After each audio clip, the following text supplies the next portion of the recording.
SCP-003 is to be maintained at a constant temperature of no less than 35 degrees Celsius and ideally kept up above 100 degrees Celsius. No living multicellular organisms of level 4 or higher complexity may come into direct contact of SCP-003.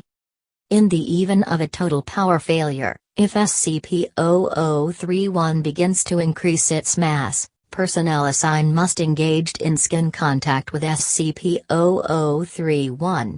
Ideally, personnel may use their body heat to return SCP-003-1 to critical temperature. However, skin contact must always be kept with SCP-003 to avoid SCP-003 reaching activation temperature, lasting at minimum until SCP-003-1 reaches its second stage of growth. Personnel who enters SCP-003 containment area must be examined for body parasites of level 4 or above. Personnel whom are found to have parasites must be sterilized before making contact with SCP-003. Any personnel who came into contact with SCP-003 must report for sterilization imminently after contact. SCP-003-1 must never be separated from SCP-003-2 except in case of emergency procedures detailed.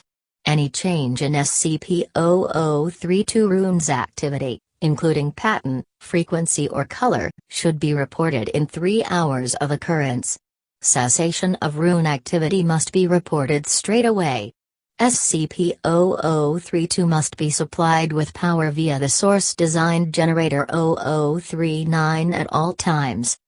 Description: SCP-003 consists of 2 components of different origin, referred to as SCP-003-1 and SCP-0012. SCP-003-1 consists of chitin, hair, and nails of unknown origin and biology, arranged in configuration similar to that of a computer motherboard.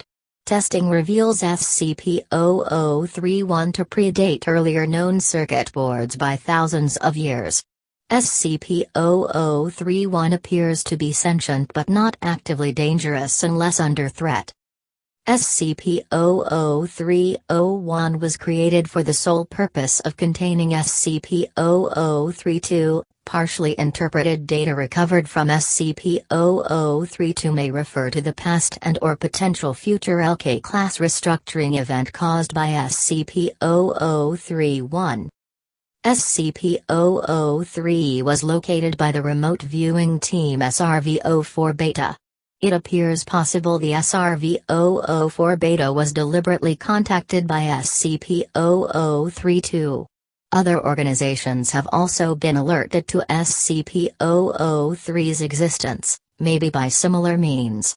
Despite this activity, SCP-003-2 does not appear to be sentient, based on its lack of reaction to MO3 Gloria analysis and procedures.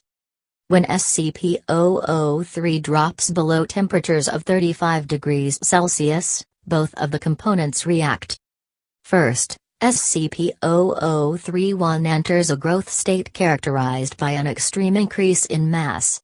This growth consists of 2 stages. In both stages, SCP-003-1 partially fuels its growth by converting matter around it, starting with any material surrounding it, including atmospheric elements, then non-living organic material, including dead skin cells, hair, chitin, enamel, keratin, and other biological materials.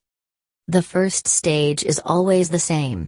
SCP-003-1 will first increase its mass, then take a form similar in shape to an ephemeroid, brittle star, of 15 meters in diameter. It will form sensory organs that appear to scan the environment around it, and will partially convert the area around it to an unidentified anomalous substance. SCP-003-2 seems immune from conversion.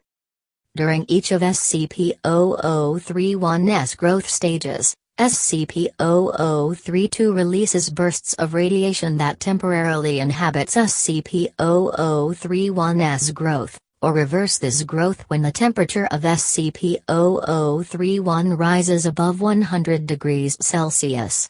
Similar radiation emissions have been replicated or recorded via other anomalous means. Addendum 00301, acting on information gathered from linguistic analysis of SCP-003-2's runes and comparative data analysis, Research Team M03 Gloria has managed to establish a link between SCP-003 and data expunged for analysis of functions. SCP-0031 must now be considered sentient, and is to be kept a minimum of 1 kilometer from data expunged, and the resulting byproduct at all times.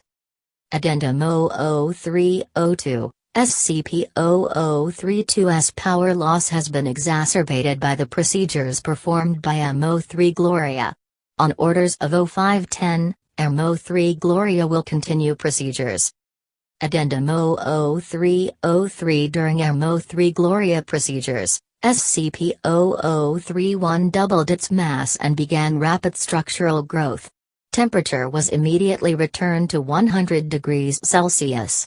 Growth and mass increase of SCP-0031 continued for 9 minutes and 6 seconds, at which time a sustained radiation spike was produced by SCP-0032. In response, SCP-0031 returned to its normal state in 3 minutes and 39 seconds. New growth dissolved into a dusty residue which was collected for analysis. Both SCP-0031 and SCP-0032 ceased all detectable activity. SCP-0032 did not resume activity until connected to external power source. SCP-0032's runes glowed uniformly gray and did not resume normal activity for 3 hours.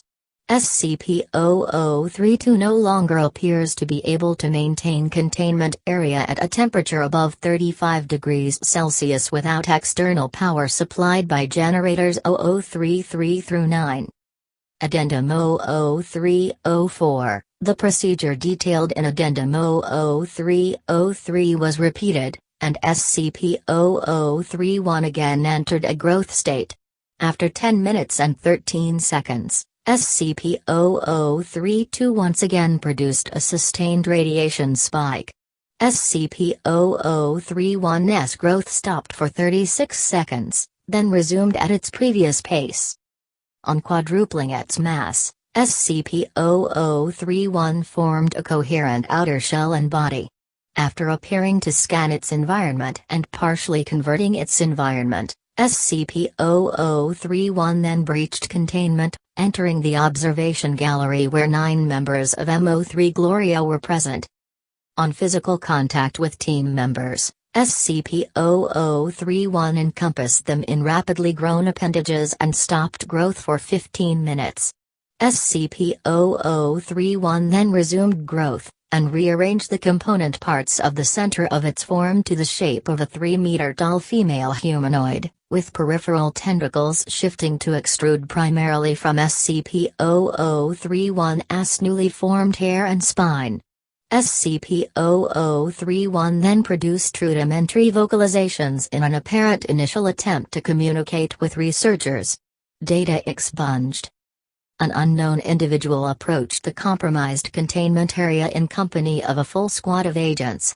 The individual claimed to be acting on orders of 0510 and attempted communication with SCP-0031.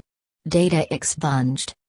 Following this incident, Agent Jackson of M03 Gloria successfully restored power to SCP-0032 and activated backup generators to return the temperature to 100 degrees Celsius. SCP-0031 returned to its normal state in 21 minutes and 7 seconds, and was successfully recontained without incident. All 9 members of M03 Gloria affected by SCP-0031 were afterwards found to be physically unharmed, with no residual effects besides psychological trauma. The converted materials of SCP-003's former containment area did not dissolve and are now under analysis.